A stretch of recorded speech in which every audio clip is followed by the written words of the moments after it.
Well, this is almost the end of the Lent season, everyone. It sounds like it went by pretty quick. And have you all kept eating your chocolate, or have you stayed away? I don't know. Next Sunday is Palm Sunday. So it's a little different service. It really marks the end. You know in your being that you're close to the end of Lent when you get to Palm Sunday. It's a very different kind of service. But this is the last sort of regular Sunday in Lent. And there's a really beautiful prayer we say at the very beginning of this service. It has a lot of meaning for me. I wanted to share it with you and see if you can relate to it. I could try and quote it, but I might mess it up. Let me help you with it this way. He says, God, you alone can order the unruly wills and affections of people. Grant that thy people may love the things which you command and desire that which you promise. Here's the part I really like. That so among the sundry and manifold changes of the world, our hearts may surely there be fixed, where true joys are to be found. It's kind of nice language, kind of flowery, but among the sundry and varied changes of this world. There are so many things, almost everything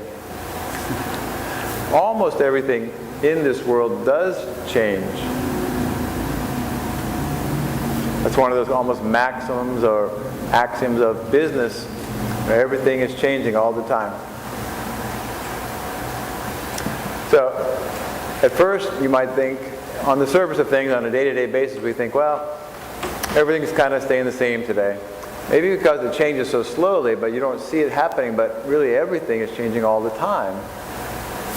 And it's really hard to, in the midst of all these changes, when we look at them, which we will in just a moment, to have to stay stable and stay balanced, stay whole, stay joyful, stay okay.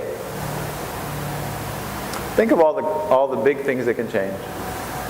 Just for a second. I know for instance, my parents' marriage changed throughout the years.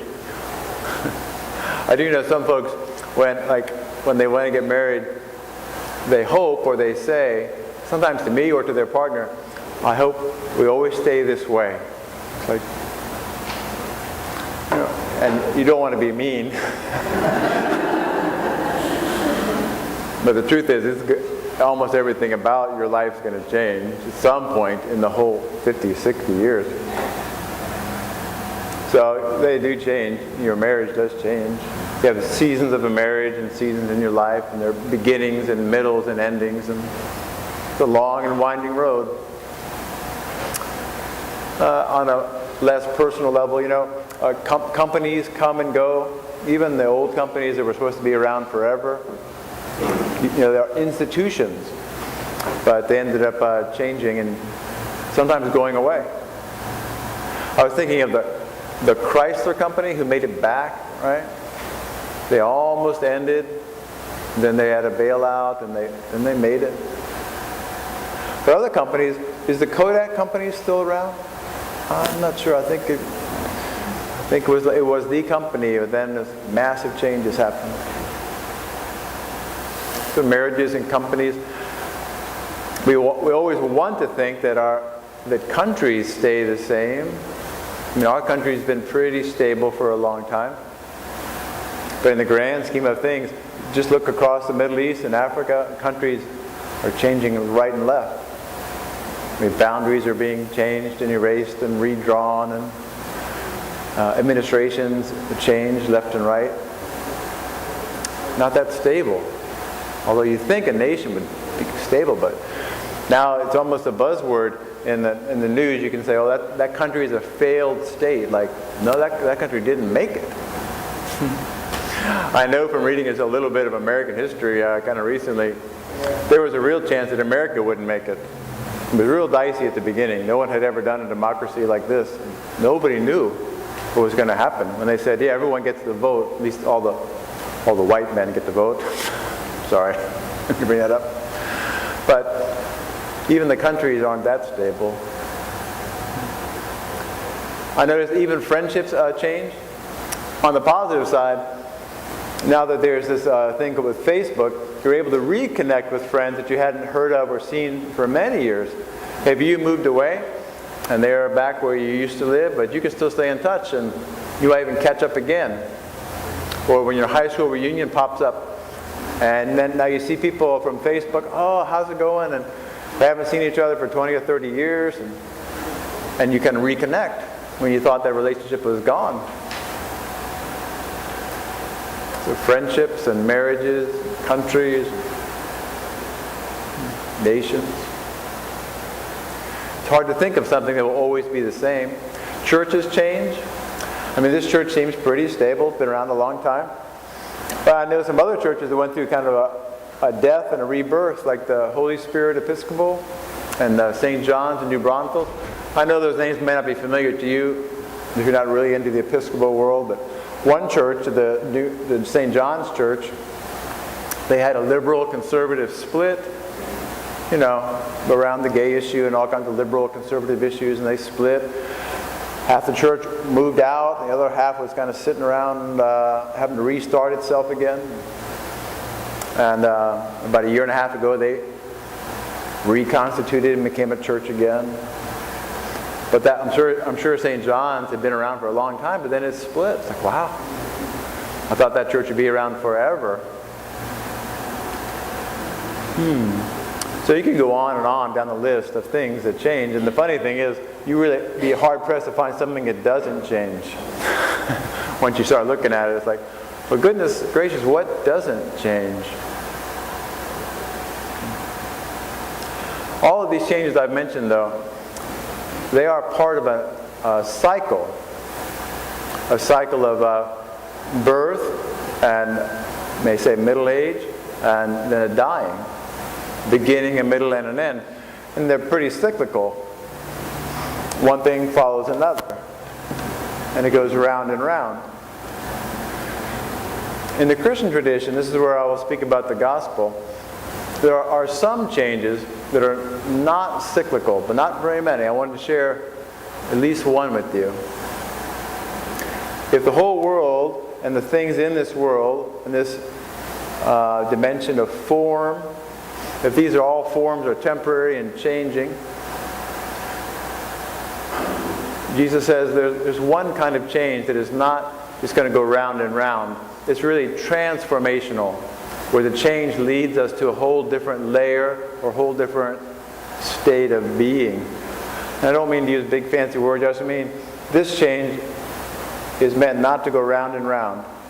It's meant to go up and up.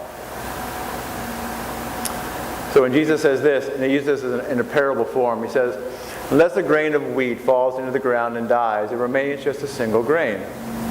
But in some cases, when something like a grain of wheat dies, well, now it bears much fruit and becomes something completely different. The grain becomes wheat. Okay? It's not cyclical in that sense. It's meant to be once was a seed, now it becomes something completely different. It bears much fruit. It becomes more than it was. It becomes more than it was. It experienced death, so to speak. The grain dies and bursts open. But then it becomes something completely new and of a much higher order. I'm not much of a farmer, so I don't know much about wheat, really. But I have lived in South Texas for a couple years, and I always think of this in terms of not wheat, but in terms of the oak trees outside. You know, right now we're in that season where all the leaves are falling off, which is so crazy. Why do the leaves fall off in the spring? I don't know. I should go the other way. But in Texas, fall comes in the spring. And then, when do the acorns fall off? Like in the winter? You get all those barrels and barrels of acorns off the oak trees, right? So I do know something about the acorns. And I want to leave this with you, that the acorn is not meant to stay an acorn. It's meant to become the tree. Right? Most of them don't make it. Most of them stay acorns. And they don't make it to become the oak tree. But if they actually go into the ground and break open and die, then they have the chance to become something spectacular and different. Have the chance to become the tree. The death of the acorn, like the death of the grain of wheat, means a transformation so they become something completely different, of a much higher order. And this is in our own lives, to apply that parable or apply that image. This is what at least one meaning in the Christian tradition is this. When your own ego dies, you have a chance now to become a person of spirit. And that does not go backwards. It does not go in a cycle again. It's a transformation of who you are from a person who's centered in their own identities. And then if you could have death of the ego, and then you could be raised and have resurrection to a whole other form of being, almost like a new kind of human being, and become a person who's centered in God or centered in the divine spirit. And that part doesn't go backwards. It doesn't die again.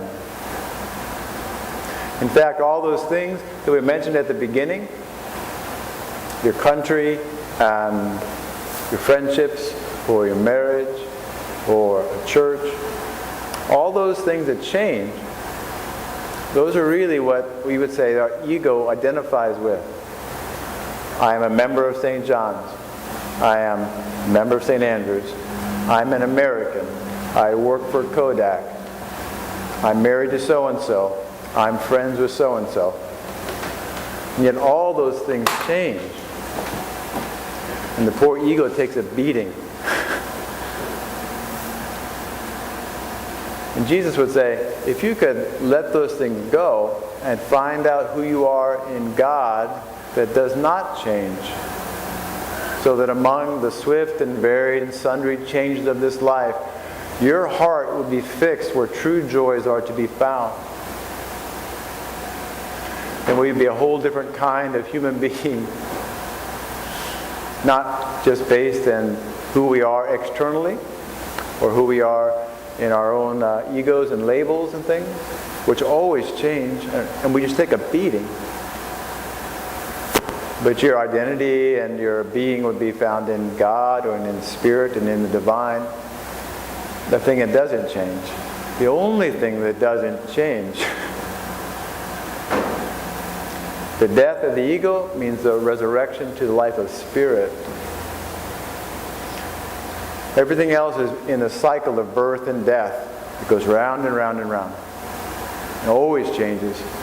And if we're anchored there, our whole lives, we're just like getting pummeled like by storms and by changes. And you think to yourself, doesn't anything stay the same anymore? And Jesus would say, the only thing that doesn't really change is God.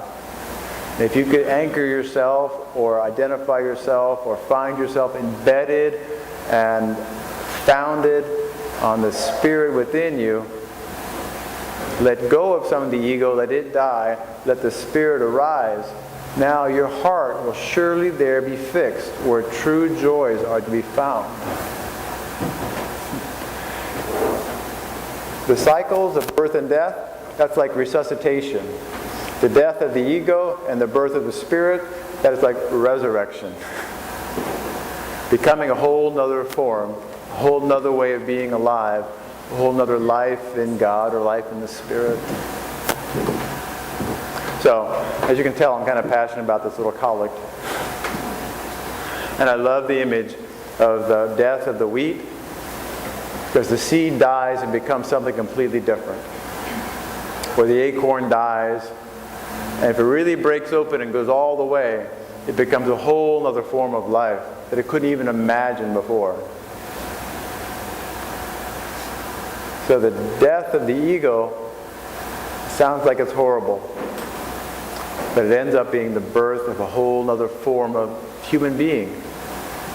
Death of the ego, birth of the spirit within.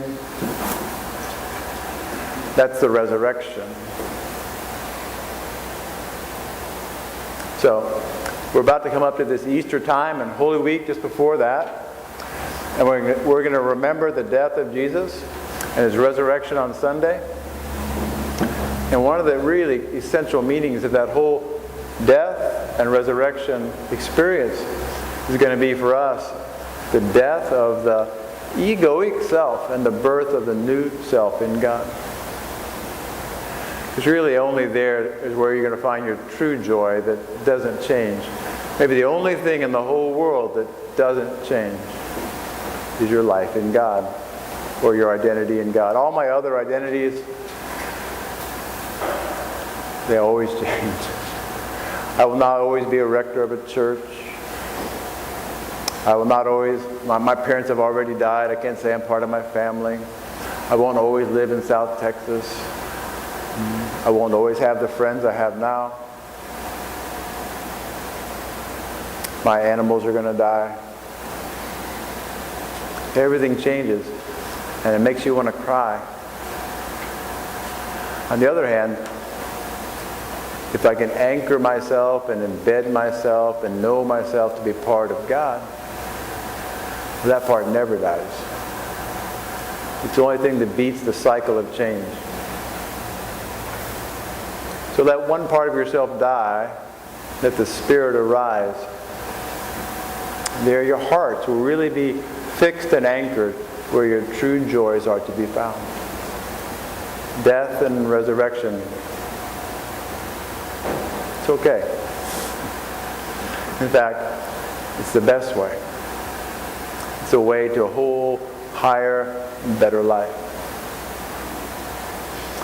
Let your hearts there be fixed where true joys are to be found.